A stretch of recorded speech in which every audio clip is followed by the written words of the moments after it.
Que a graça e a paz do nosso Senhor e Salvador Jesus Cristo esteja sobre a sua vida, esteja sobre a sua família, esteja sobre todos nós, porque dela todos somos carentes. Seja bem-vindo a este canal, onde nos preocupamos em proclamar o Evangelho do nosso Senhor e Salvador Jesus Cristo em sua essência. Também no canal da Primeira Igreja Batista em Cabo Verde, Minas Gerais, nós temos ali vários vídeos e os vídeos com as mensagens iniciais do tema A Segunda Vinda de Cristo, que nós queremos continuar, a Segunda Vinda de Jesus.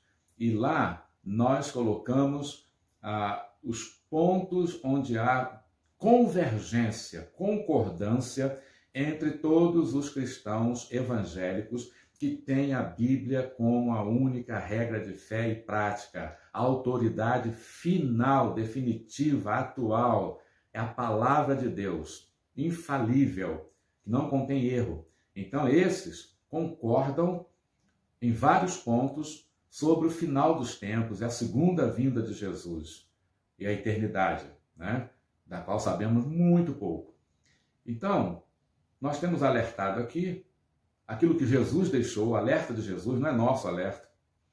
Por exemplo, em Mateus 24, quando Jesus começou a falar do final dos tempos, da sua segunda vinda, foi Jesus quem falou, foi ele quem garantiu isso. Portanto, todos que têm a Bíblia como autoridade final, palavra de Deus, creem em Jesus como seu Senhor e Salvador, creem no seu caráter, então aguarda a vinda de Cristo, sabe que ele vai voltar, tem certeza que ele vai voltar, né? E aguarda com gloriosa expectativa de gozar com ele eternamente a salvação, né? Começa aqui, quando se arrepende, crê nele como único Senhor e Salvador, a ele se entrega, né? E é para toda a eternidade. Então, a salvação não vai começar um dia no futuro. Ela se inicia, ela começa a ser gozada no momento em que a pessoa crê em Jesus Cristo como Senhor e Salvador da sua vida. Então essa pessoa aguarda com expectativa a vinda de Jesus. Nisso todos concordam, né?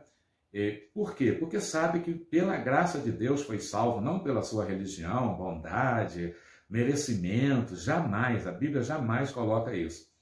Mas pela graça e misericórdia de Deus que enviou Jesus Cristo para morrer na cruz em nosso lugar, pagar a nossa dívida, sofrer a nossa condenação, para que nós pudéssemos ser justificados, salvos pela graça de Deus. Então, nós concordamos nisso, concordamos que Jesus vai voltar de forma súbita, quando ninguém estiver esperando, vai voltar de forma visível, corpórea, pessoal, não nada de Jesus vai voltar de espírito e tal. Não, nós concordamos que Jesus vai voltar de forma visível, corpórea, pessoal e subitamente, quando a maioria não estiver esperando, aguardando, a não ser aqueles que são salvos e o aguardam para a salvação. Esses estão sempre alertas, porque sabe qual foi a primeira palavra que saiu dos lábios de Jesus, quando os discípulos, com aquela curiosidade humana, natural que está em mim, em você, em todos nós,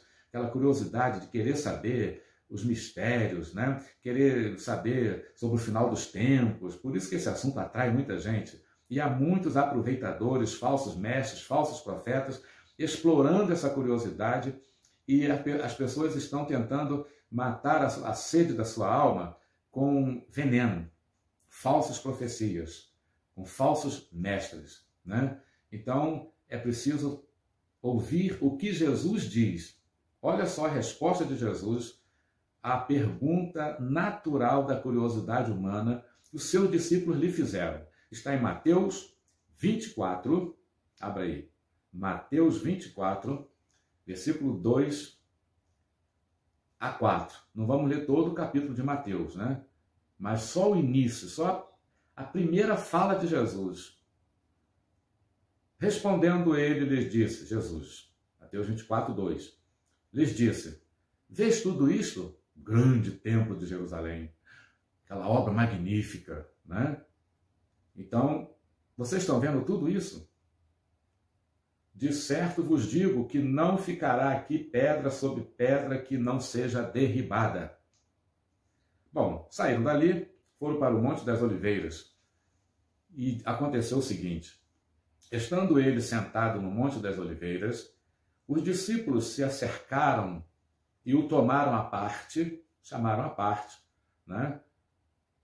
Nós usamos a expressão hoje como se eles estivessem dizendo para Jesus assim, em off, né? Expressão muito usada hoje em off. Senhor Jesus, nós somos os mais achegados, aqueles 12, né?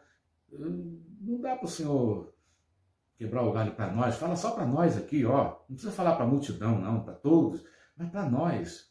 Olha só, estando ele sentado no Monte das Oliveiras, os discípulos se acercaram dele, o levaram à parte, dizendo: dize-nos, quando serão estas coisas?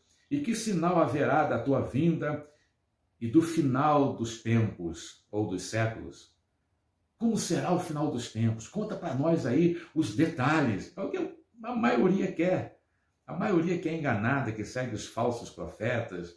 Há pouco tempo um marcou, no início dessa pandemia, marcou para maio, um dia lá de maio, a vinda de Jesus, a segunda vinda, né? Depois ele deu uma desaparecida, mas ele vive disso, né? Vive de explorar a curiosidade humana, e depois ele teve que voltar, dando aquelas desculpas de sempre. Eu nem vi a desculpa, porque não vale a pena perder tempo com falsos mestres, falsos profetas, né? Então, diante dessa pergunta de Jesus, dos discípulos de Jesus, quando será? Né? Que sinal haverá da tua vinda e do final dos tempos? Nós queremos saber disso. Conta só para nós aqui, a parte. Respondendo Jesus, lhes disse, Mateus 24, 3. Olhem, preste atenção. Eu estou usando versões diferentes. Preste atenção. Vejam bem. Acautelai-vos. Ninguém vos engane. Olha que coisa. Primeira fala de Jesus. Jesus não entrou direto no assunto. Vai ser assim, não vai ser e tal. Vai acontecer isso, aquilo. Não. Primeiro, tenham cuidado.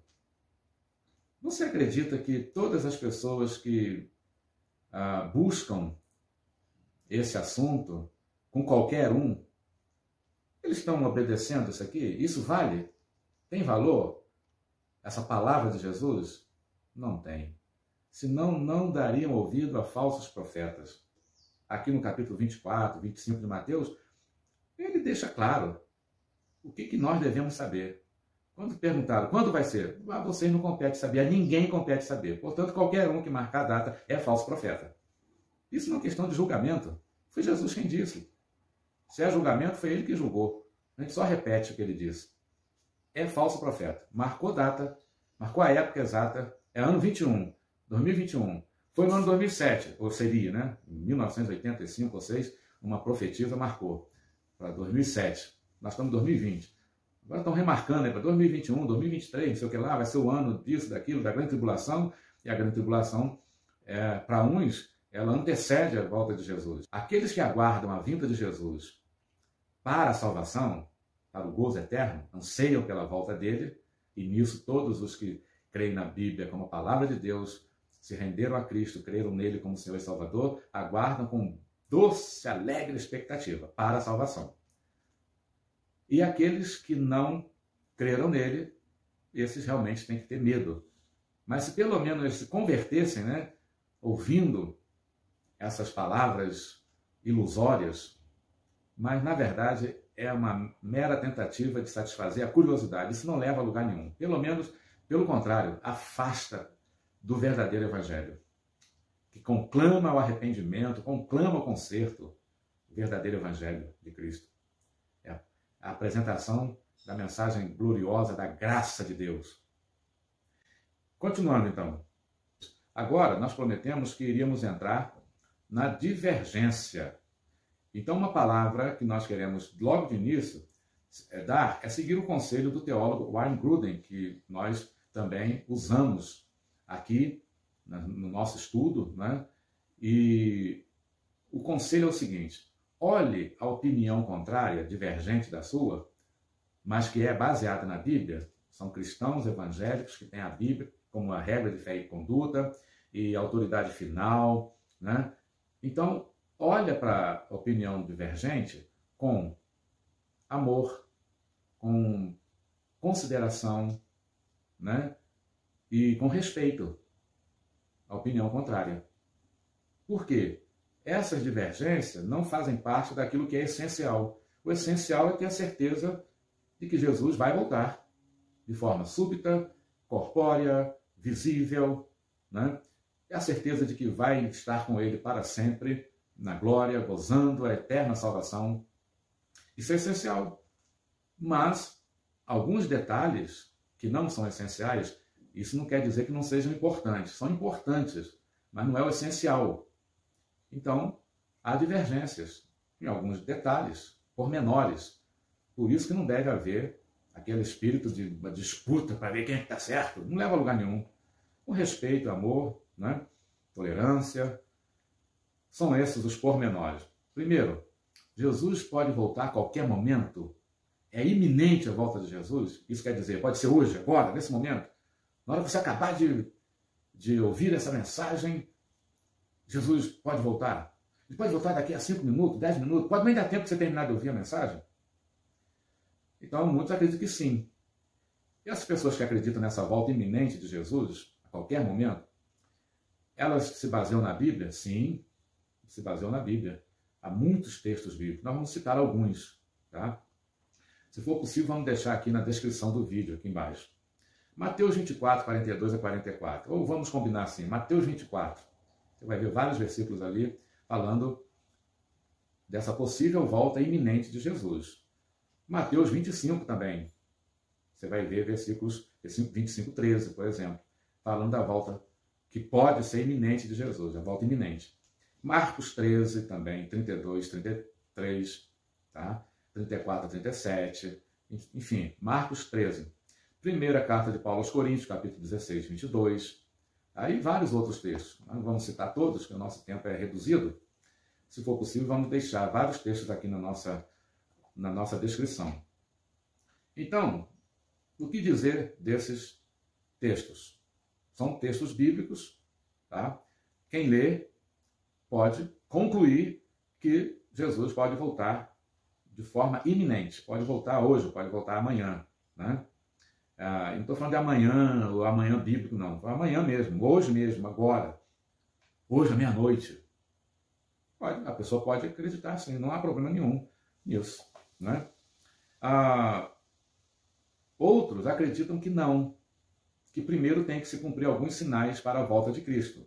Que sinais são esses? Por exemplo, um grande teólogo chamado Luz Berkhoff, ele disse, de acordo com as Escrituras, alguns fatos importantes devem ocorrer antes da volta do Senhor, e assim não se pode considerá-la iminente. É uma opinião também, é uma interpretação dos textos bíblicos, por isso que deve haver respeito, tolerância, amor, na hora de olhar a opinião divergente. Eu acredito nessa posição aqui, junto com outros, muitos outros, né? Não sou teólogo como eles. O fato de você estudar teologia no seminário significa que você é teólogo, né? Tem muita gente se apresentando como teólogo aí que não é teólogo coisa nenhuma. Mas muitos teólogos, estudiosos da Bíblia, apenas a gente lê isso há mais de 30 anos, né? Lendo esses assuntos, lendo a Bíblia, comentários bíblicos, livros. Então a gente forma uma opinião. E a nossa opinião particular é a certa? Não sei. Eu acredito que sim.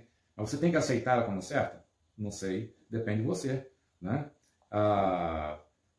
Acreditamos, como Luiz Berkhoff, que alguns sinais têm que acontecer antes.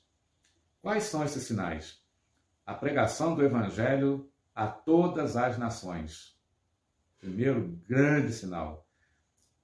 Os que acreditam que Jesus pode voltar iminentemente, hoje, amanhã, acreditam que o Evangelho já foi pregado a todas as nações, mas não há essa confirmação, não há esses dados. Pelo contrário, há um fato comprovado de que ainda várias nações não foram alcançadas pelo Evangelho. Muitos grupos étnicos, né, tribos, não foram alcançadas, tribos nativas, né, que aqui a gente chama de indígenas, enfim, há muitos que ainda não foram alcançados pela mensagem do Evangelho. Então, por causa disso, e por causa do que está escrito em Marcos 13, 10, é necessário que esse Evangelho seja pregado, o Evangelho do Reino seja pregado a todas as nações, a todo mundo, como testemunha. Então, aí depois Jesus voltará. Então, Mateus 24, 14 também. Então, por causa disso, não cremos que Jesus pode voltar iminentemente. Esse sinal tem que se cumprir primeiro. Mas muitos acham que o Evangelho já foi pregado a todo mundo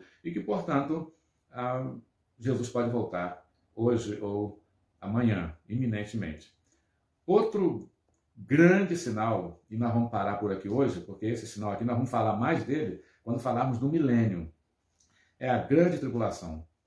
Muitos acreditam que haverá uma grande tribulação antes da volta de Jesus. Como nós não passamos por essa grande tribulação ainda, então Jesus não está à porta no sentido iminente. O tempo, a gente tem que estar sempre crendo que estamos no fim, mas não será uma volta iminente antes de passarmos pela grande tribulação. Há uma grande corrente que acredita que a igreja não vai passar pela grande tribulação, mas nós só vamos entrar nisso quando estivermos falando do milênio, possivelmente semana que vem. Então, vamos entrar no milênio, que é o ponto onde há maior divergência, ok? Mas tem que haver uma grande tribulação para depois Jesus voltar. Há também os textos que nós vamos deixar, Marcos 13, 7 a 8, Lucas 21, de 20 a 24, e outros textos que falam da grande tribulação, ok? Por enquanto, por hoje, nós apresentamos só 2 sinais num ponto de divergência, que é se a volta pode ser iminente, de uma hora para outra, ou não. Esse é o ponto de divergência. Uns acham que pode ser, outros acham que não. Por quê? Porque primeiro alguns sinais têm que acontecer. Desses sinais, só falamos 2 aqui. Primeiro, o Evangelho tem que ser pregado a todas as nações, ainda não foi. Segundo, haverá uma grande tribulação, qual nunca houve, diz a Bíblia. Nunca houve. Como não aconteceu ainda, então a volta não pode ser iminente. São pontos de divergência. Que Deus nos abençoe e fortaleça a nossa fé naquilo que é essencial e na verdade da sua palavra. Amém.